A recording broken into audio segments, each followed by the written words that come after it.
কথা কিছু কথা বলি আপনাদের, শুনেন। আমার কিছু কথা মনোযোগ দিয়ে শুনেন। শুনলে হয়তো আমাদের বাংলাদেশের প্রেক্ষাপট, রাজনীতি, আমাদের এই আমাদের সব দালাল মিডিয়া সব কিছুই সম্ভবত বুঝাইতে পারবো না, এতটুকু চেষ্টা করব। আমাদের যে কোনো কান্ট্রিতে গেলে আমাদের কোনো মূল্যায়ন নাই,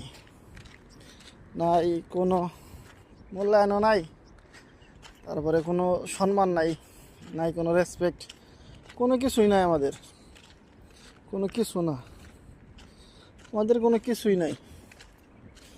আর ইন্ডিয়ানিরা যে কোনো কান্ট্রিতে গেলে অল্প টাকায় যেতে পারে।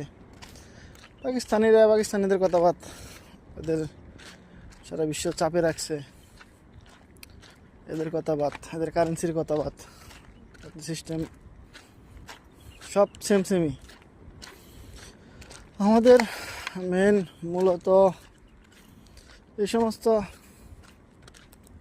প্রজেক্ট প্ল্যান্টের ভিতরে আমাদের পিছনে ফালিয়ে রাখা হয়েছে, যাতে আমরা আগে না যাইতে পারি। এগুলো সব সাদা চামড়া মানুষের কাজ। তারা আমাদের কোনো সময় চায় না, আমাদের মানুষ মনে করে না। তারা তাদের মনে করে প্রভু, তারাই দেবতা, এরকম কিছু মনে করে। আর আরব গল্পের লোকদের কথা সেটা নাই বলি, তারা তো সৃষ্টিকর্তার সন্তান, এরকম কিছু ভাবে তারা। কারণ তাদের মধ্যে নবী হযরত মুহাম্মদ সাল্লাল্লাহু আলাইহি ওয়াসাল্লাম আসছে, তারা নিজেদের অন্য লেভেলে মনে করে নিজেদের। কিন্তু নবী হযরত সাল্লাল্লাহু আলাইহি ওয়াসাল্লাম সবাই কালার মধ্যে কোনো সাদার কোনো আধিপত্য নাই, আর সাদার মধ্যে কালার কোনো আধিপত্য নাই, এরকম কিছু সে বলে গেছিল, হয়তো বা সম্ভবত। কিন্তু আমাদের বাংলাদেশের কিছু শ্রেণী, কিছু নিম্নবিত্ত, কিছু নিম্ন মধ্যবিত্ত, কিছু একদম নিম্নবিত্ত, কিছু গরিব, এই আমাদের শ্রেণী বিভাগে ভাগ করা হয়েছে, যাদেরকে মানুষই মনে করা হয় না। আর আমরা এমন একটা সিস্টেমের ভিতরে দিয়ে যাইতেছি, দাজ্জালি শাসন আসবার ভাব, এরকম কোনো কিছুর ভিতরে যাইতেছি আমরা।